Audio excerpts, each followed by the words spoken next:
महादेवाय त्र्यंबकाय त्रिपुरांतकाय त्रिकाग्निकालाय कालाग्निरुद्राय नीलकंठाय मृत्युंजयाय सर्वेश्वराय सदाशिवाय श्रीमान महादेवाय नमः। ओम नमः शंभवाय च मयोभवाय च नमः शंकराय च मयस्कराय च नमः शिवाय च शिवतराय च।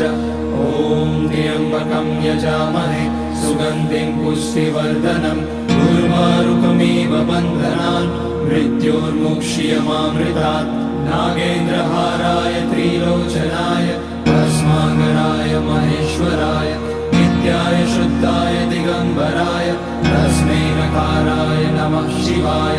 मंदाकिनी सलिल चंदन चर्चिताय नंदीश्वर प्रमथनाथ महेश्वराय मंदार पुष्य बहुपुष्य सुपूजिताय